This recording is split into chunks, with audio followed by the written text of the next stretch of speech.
What's up guys? Nama Lee.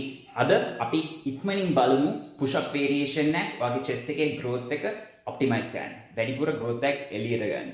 අද මේ push up variation එක මහා complicated දෙයක් නෙමෙයි. ඕනම කෙනෙක්ට කරන්න පුළුවන්. but basic push up strength එක develop කරලා ඉන්න ඕනේ. ඒතකොට ඔයාලට දැන් මේ වෙනකොට push up 10ක් 12ක් 15ක් වගේ ගහන්න බැරි නම් මේ වගේ variations වලට යන්න හේතුවක් නැහැ. basic push up එක practice කරන්න. bench එකක් තියෙනවනම් bench එක practice කරන්න. bench එකේ වාසිය මොකක්ද? push up එක වගේ නෙමේ අච්චර ලොකු effort එකක් මහන්සියක් යන්නේ නැහැ progressive overload apply කරන්න. පොඩි plate එකක් right දාලා වැඩේ කරගන්න පුළුවන්. but push ups body weight training කරනකොට ඔක හැමතිස්සෙම කරන්න බෑ. අද variation එකේ නම deficit 1.5 push ups. 1.5 push ups කරලා තියෙනවා නම් කලින් deficit එක apply කරන්න විතරයි තියෙන්නේ. මහ ලොකු දෙයක් කරන්නේ නැහැ. පොඩ්ඩක් ගන්න plates දෙයක් ගන්න අත් දෙකේ දෙක උඩින් තියලා වැඩිපුර range of motion එකක් යන ලෑස්තියි.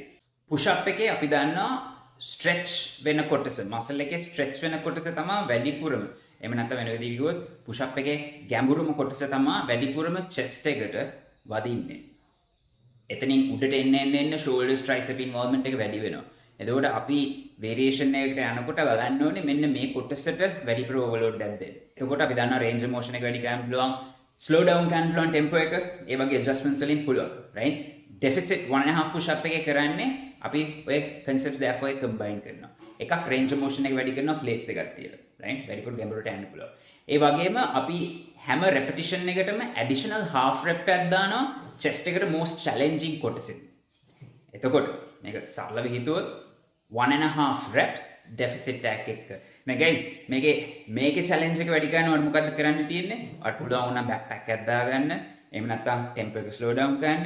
එහෙම නැත්නම් කකුල් දෙක පොඩ්ඩක් elevate කරන්න. elevate කරාම ඇඟේ වැඩිපුර බරක් එනවා movement එකට. පුළුවන් මේ වගේ variations කරලා chest එකේ progress එක දකින්න පුළුවන්. බලන්න. මේ මාත් එක්ක වැඩ කරන අසිරු. මම ගෙදර train කරන්නේ පොඩි dumbbells එකක් එක්ක. වැඩිපුරම push up variations වලින් තමයි chest එක develop කරන්නේ.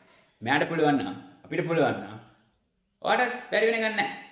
මීට වඩා difficult variation එකක් තියෙනවා. ඒතර ගෙදර ඉඳන් try කරලා බලන්න පුළුවන් වැඩි උපකරණ නැතුව තියෙනවා.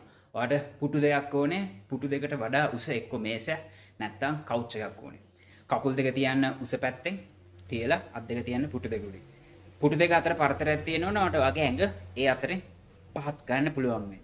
දැන් සරල ටෙක්නික් එකක් තියෙන්නේ කලින් එකේ වගේම පල්ලෙහාට යනවා ගැඹුරට right භාගයක් දුර උඩට එනවා ඊට පස්සේ ආපහු පල්ලෙහාට එනවා then completely උඩට යනවා. that's one rep. try කරලා බලන්න මේක ඔයාලට බිම ගහනාට වඩා ඔයාලට වගේ chest එකට හොඳට feeling එකක් එයි muscle burn එක. වැරදි feeling එකක් නෙමෙයි. right. දැන් ඒකත් lazy. අපි මොකද්ද කරන්නේ? like how do you keep the challenge going? bag එක ගන්න. plate එක ගන්න. දාන්න. පිට උඩ දාන්න. ගිහිල්ලා push up එක ගන්න. don't make it too complicated. progressive overload ගන්න. දැන් ඔයගොල්ලෝ ගොඩක් concepts දාන progressive overload ගැන මම අනිත් progressive overload videos බලන්න. check it out. learn, apply and share it with somebody.